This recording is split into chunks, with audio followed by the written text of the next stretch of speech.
Over the decades, the city of New York has seen its fair share of horrifying moments take place underground.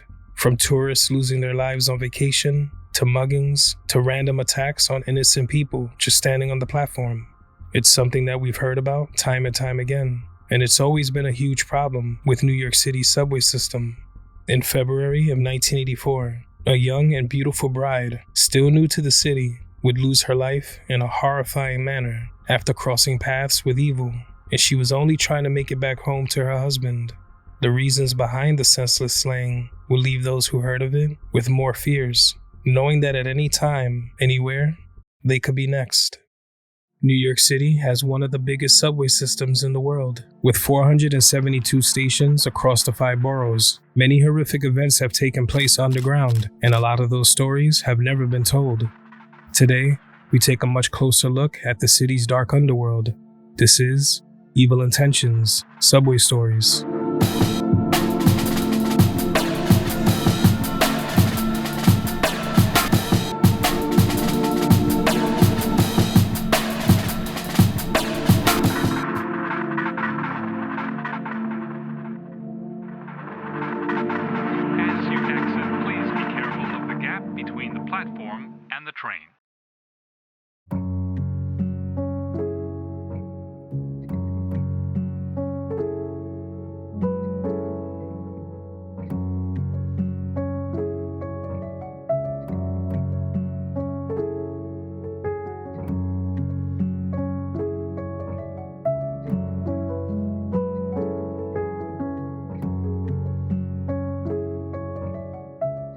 Ly Yung Cheung hailed from the Fujian province in China and resided on the Upper East Side of New York City.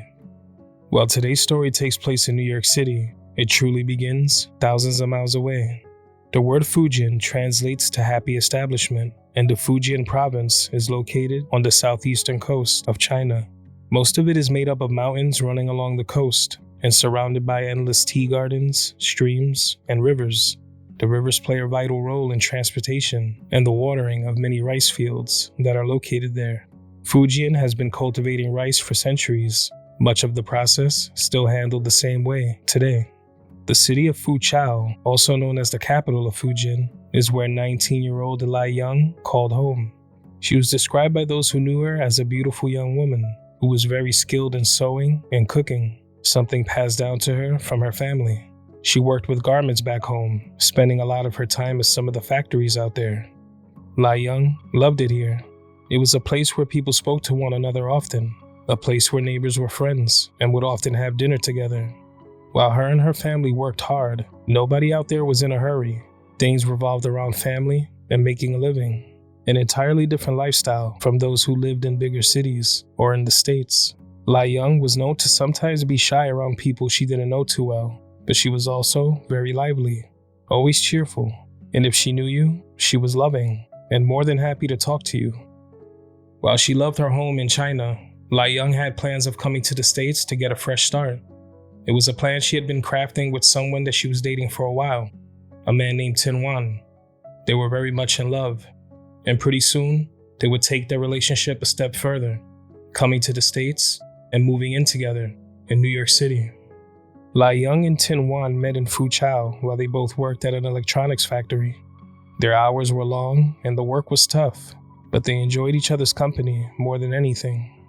Tin Wan made his way to New York City first, finding an apartment with his father on East 89th Street on Manhattan's Upper East Side. He was a hard worker and was using his hard-earned money to help bring Ly Yung to the city while she continued to work back home. Toward the end of 1983, she would end up finally making her way to the Big Apple, moving in with Tin Wan and his father. The city was a huge change for her, as something she couldn't quite get used to. Everything was so fast-paced. Nobody really spoke to her. It was like everyone was hurrying to get to where they needed to be. This was an entirely different scenario from what it was like back home, where everything was much slower and people took time to get to know each other. Still, she was happy to be in the company of the man she was in love with, and the young couple was very excited to be entering this next chapter of their lives together, spending every moment with one another. Ly Yung also had her sister out here, who was already married and had the same goal as she did, to create a life for herself here and to build a family. The change in lifestyle was not easy.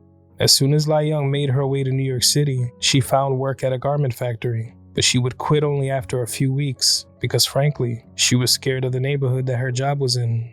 At the time, certain parts of downtown Manhattan and the Canal Street area were worse than others. She would often see people hanging around the factory, creeping around in the few alleyways and in the elevators of the job. She didn't know English, and she was a small woman, only weighing about 100 pounds, so she felt vulnerable and wasn't sure if she would ever run into problems or be met with threatening behavior, or worse. So she tried her best to stay to herself.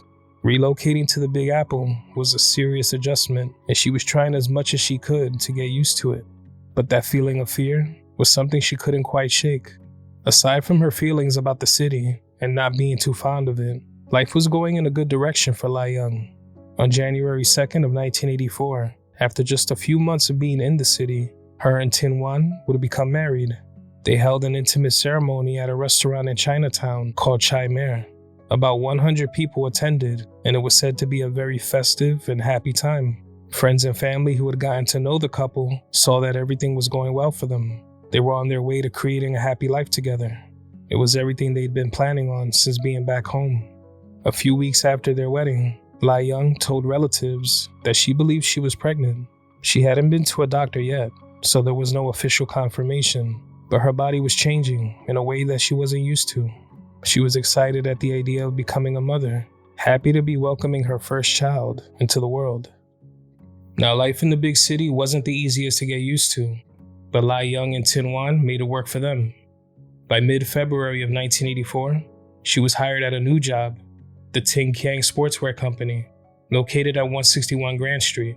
Now, this was to be a new start for her, and hopefully a better experience. But less than 2 weeks after getting hired, Ly Young's worst fears would become a terrible reality. The hours at the new job were once again long and difficult, but at the time, it was all that was available to her. The factory was in a huge 5th-floor loft, where during the day, many women, just like Ly Yung, would spend endless hours sewing everything from dresses to shirts. The big windows of the loft offered a view of the busy city streets down below. The women who worked here weren't getting paid much, only about $7,000 to $8,000 a year, about $150 a week. It wasn't a lot, but it was all that was available. Ly Yung was always at work early. Normally, she would spend her day at work until about 5 p.m., where she would then take a short walk to the Canal Street station to catch the 6 train uptown. It wasn't too long of a ride, but with the packed subways, she would normally make it home at about 6 p.m. This was always the case, but on the evening of February 29th of 1984, Ly Yung entered the Canal Street station, unaware that this would be her last day on this earth. She walked along the platform of the station, making her way to the far end, standing with many others who were waiting for their ride home. As she stood there, she would find herself within feet of an older man, and he was saying something, words she couldn't understand. Being that she was surrounded by others, and it was such a lively hour, it's safe to assume that she didn't expect her life to be in danger. But that would all change in a matter of seconds. As the 6 train approached the station, as the headlights came closer and closer, this random man who was standing next to her would use all of his strength to shove Ly Yung into the path of the oncoming train. There was nothing she could do, and she had no time to react. She would land directly in front of the speeding train, with the wheels and carts running over her and causing her head to become separated from the rest of her body. The evening commute had now gone from people waiting to get home to hundreds witnessing a grisly and senseless attack, and a young woman's lifeless and headless body lying under the train. Her life was taken instantly. She had been in New York City only 4 months before losing her life. Moments after Ly Yung was pushed into the tracks, a horrified crowd of travelers on the platform looked on, shocked and unable to process what they had just witnessed. Nothing but Ly Young's pink shoe stood on the platform after, while her body still lay under the train. The man who did it stood there mumbling to himself incoherently. He didn't even try to run. He stood at about 6 feet tall, wearing glasses and a buttoned shirt and cardigan. To those who had just seen everything unfold, it was surprising because he seemed like such an ordinary person, Someone you wouldn't even pay mind to if they walked by you on the street. But of course, you can't ever judge a book by its cover. Frantic calls to police were made, and it looked like the guy had no plans to try and get away. He just seemed to be waiting, while about 100 people formed a wall around him to stop him from running. The monster responsible for the unprovoked attack was a 39-year-old man named John Cardinal. He was said to be a third-grade teacher at PS 123 in Brooklyn, and he resided in Queens, New York with his parents. He was described as a loner who never spoke to anyone or had any romantic relationships, never even said hello to his neighbors, just someone who always kept to himself. One neighbor stated that the only time he ever heard Cardinal's voice was when he asked a neighbor to lower his radio because it was disturbing him. He had a history of mental health issues and had moments where he dealt with extreme paranoia. Like one time in 1978, when he was at a bus stop in Queens, he saw a woman who was also waiting for the bus, and she licked her lips. For whatever reason, Cardinal would get the impression that she wanted to sleep with him, but at the same time, he thought she might be some sort of secret agent working for the government and was after him for some reason. So, he walked up to her and shoved her. A group of teenage boys who had witnessed this ended up jumping him because they saw him put his hands on her. He was known to travel to Thailand often and had a strange situation there too. One time, while in a bar during one of his visits, someone there would tell him that they thought it was best if he didn't come back there anymore. Cardinal took this as a serious threat, again from a secret agent. He said he thought a medical team belonging to the Thai government was trying to get their hands on him to, quote, deprogram him. The paranoia didn't stop there. If he saw someone in the street just walking by and they happened to be carrying paperwork or folders, in his mind, they had secret information about him. If someone rubbed their nose while next to him, he believed it meant that he was dirty or that he smelled bad. If someone in the street was carrying a bag, it meant that they had money inside of that bag because they were being paid off to do something bad to him. He also had a problem with the color pink, saying that if the color was near in any way, it meant danger. It seemed that whatever he was into on his own time had gotten the best of him, and everything was a plot against him. Of course, this wasn't the truth, but according to him, he was a target. His mental health was quickly deteriorating, and apparently, his family tried everything to have him admitted to a psychiatric facility because things at home were not normal. He was constantly verbally abusive to his family, cursing them out and not taking their advice. His mother would end up having to lie to authorities, telling them that he hit her in order to get him put into a facility, since a show of potential violence was the only way to take him against his will. He would be diagnosed with schizophrenia in 1982, but even though they tried, nothing they did helped. He would end up spending 45 months on leave of absence from his teaching job between 1979 and 1983. It would be in February of 1983 when he was cleared by several psychiatrists to return to work. So now, he had his job back, once again teaching at PS 123. He was on a common medication to help with his condition at the time, but shortly after getting his job back, he would stop taking the medication altogether, which only made his behavior much more erratic and unpredictable. In January of 1984, Cardinal had a situation at his school where he pushed a child's face into their desk in a fit of anger. Many wanted him to be fired for this, but instead, he was only reprimanded since they called it a, quote, isolated incident. But the next few weeks at school were just as strange. He could be seen walking the halls of the school talking to himself, very withdrawn. He had also completely lost control of his classroom. Due to the mounting issues, a district superintendent would aim to have Cardinal fired again, leading to a hearing with the Board of Education that would be scheduled for March 2nd of 1984, a meeting that would never happen. Cardinal was sure that he was going to be fired at that meeting, so on February 29th of 1984, he left school, took a train into Manhattan, and visited the China Royal restaurant on Division Street. It was somewhere that he went often. Nothing seemed off about this meal or any others he had in the past. As he had his dinner, according to him, a waiter asked him about what he did for work, and he didn't like it. To him, it was just another sign that someone was after him. So he finished his meal and left, walking to the Canal Street station only a few blocks away, the same station that Ly Yung would catch her train. It was between 5 and 5:15 p.m., which meant it was rush hour. The station was filled with people. It was here that he saw Ly Yung standing at the end of the platform, where the trains would enter from. She was carrying a bag, and she was also wearing pink shoes, which to him meant she was a threat. This is when he stood behind her as he mumbled to himself.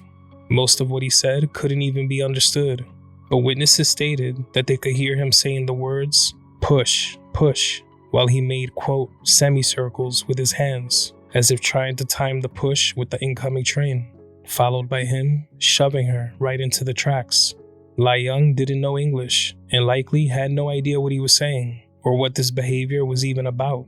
It happened so quickly that she had no time to defend herself. The conductor operating the train had seen someone or something being pushed into the tracks, but he wouldn't be able to stop in time. Police were called and would arrive shortly after, and when they did, they heard several people telling them that this man pushed a woman in front of the train. Cardinal's response to this was, "Well, if that's what they said, I did it." As they read him his rights, he paid no attention. It was almost as if he was on another planet, still mumbling to himself and showing no emotion about what he had done. "It's over. It's over. We're even. The game is over," he said as he was being apprehended.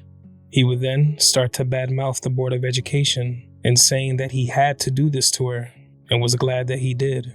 No motive, total strangers to one another. Sadly, while Ly Yung had already lost her life, her family had no idea what had taken place. They weren't fluent in English, so it was very easy for them to miss the news reports about the incident. No social media existed, and no connection to anyone on the platform who had actually seen it happen meant that they were in the dark about it. To her husband and sister, it seemed that Ly Yung was just missing. Tin Wan had become frantic when he saw the hours go by, and she never made it back home. This wasn't like her at all. She would never be in the streets by herself if she wasn't on her way to or from work. They knew something had to be wrong. Hours later, at around 3 a.m., Tin Wan and family members went to the 5th precinct located on Elizabeth Street to file a missing persons report. Through an interpreter, Tin Wan would do a good job of describing what his wife was wearing and the jewelry she would have had on at the time, a few gold chains and her wedding ring. When being told the route that she would normally take back home, the officer taking down the information recalled an incident from hours before. He would make a call to the lead detective working Ly Young's case and told him that there were people at the precinct who were possibly related to the young woman. The lead detective would tell Tin Wan to come to the morgue the following morning at 9:30 a.m. to see if he could identify the body, but he never explained how her life was taken. When he arrived at the morgue, Tin Wan was immediately overwhelmed with debilitating grief. It was said that when he saw her head, which had been cut off by the speeding train, he collapsed to the floor. The lead detective stated that he was, quote, like a piece of vegetable, almost despondent. He was asked if he was sure that this was his wife. He replied with a heartbreaking, "Yes, just about the worst moment imaginable." Just a few short months before this, the plan was to spend the rest of their lives together, to live the American dream and find success, to build a family. Those dreams were now long gone, taken away the second that Ly Yung crossed paths with Cardinal, a man whose everyday life revolved around theories and paranoia. Instead of raising their first child together, Tin Wan and the rest of her loved ones were now in the process of preparing funeral services to lay the beautiful and lively 19-year-old to rest. On Monday, March 12th of 1984, a funeral service was held for Ly Yung Cheung at the Eng Phuc Funeral Home located on Mulberry Street. Hundreds of family members and friends attended, and others who had seen and heard about it all over the news came to pay their respects. They were able to position her head and body together for the service. Her body was laying there, with a dark veil covering her face. Many who attended stated that she looked to be at peace. It was said to be a beautiful service that was followed by a procession where her body was driven through Chinatown. It was a beautiful way to pay respects, but it was also truly devastating. A painful reminder that Ly Yung was no longer here, and the future that her and her husband had planned together would never be possible. The procession made its way to the Canal Street station where it all took place. Tin Wan and others made their way to the exact spot where she was pushed, and he held a 3-foot stick of incense over the tracks, meant to be a symbolic gesture to help take her soul away from where she drew her last breath, away from the tragedy. After a few minutes at the location, the procession continued all through Chinatown. Her body was then taken to Evergreen Cemetery in Brooklyn, New York, for burial. The tragic and savage slaying of the young and innocent Ly Yung would draw a lot of attention to a growing issue in the city at the time: unprovoked, violent behavior against Asians. It felt like her slaying was a part of a much bigger issue. With this huge loss and horrifying details of it all, the only thing that was left was seeking justice. By mid-September of 1985, a trial was underway for John Cardinal, a trial full of tense moments and details that Ly Young's family did not want to hear. As expected, emotions ran very high, as did the anger and frustration. After his testimony, Ly Young's husband would find himself overcome with emotion and try to rush Cardinal, who just sat at his defense table, staring into space and talking to himself. A court officer would step in before Tin Wan could get to him. The defense would try to paint the picture of Cardinal as a good man, someone who served in the Peace Corps in Thailand in the 70s. But in doing so, it would be revealed that Cardinal had other paranoid thoughts. He would end up saying that he felt like there were secret groups of Asian agents who were following him around the city to try and stop him from dating Asian women, which made absolutely no sense. And this was, of course, not true at all. To say the least, the defense's strategy wouldn't work. The judge stated that Cardinal was obviously mentally ill, but the assistant district attorney overseeing the case would argue that the sentence needed to fit the crime. She said it would send a message to others that being sick or mentally ill didn't mean it was open season for people to get away with heinous crimes.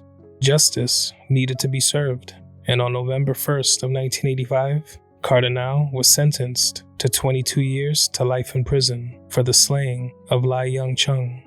Till this day, John Cardinal remains behind bars at Orleans Correctional Facility in Orleans County, New York, and he'll be eligible for parole next month, November of 2024. What took place in February of 1984 should have never happened. A woman who had dreams for herself and her loved ones, just looking to live her life. A young and lively woman just looking to raise a family with the person she loved, slain in cold blood in a horrific attack that nobody saw coming. Her new life, tragically and savagely, cut short. Something that's happened countless times before and countless times after. Innocent people just looking to make it from point A to point B. All of a sudden, thrown into a world of horrible pain and tragedy, losing their lives because one person took it upon themselves and thought it was their time. Ly Yung Cheung should have been here to feel her child grow inside of her, to grow accustomed to this new big city life, the streets that she often had her doubts about. She should still be here today, but instead, her worst fear came true. The feelings she had about the city, the way she feared being here at times, it was something that stood with her loved ones. It was an awful reminder of what took place. It was almost as if she knew that one day she would find herself on the receiving end of something horrible. And unfortunately, she was right. If alive today, Ly Yung Cheung would be 59 years old.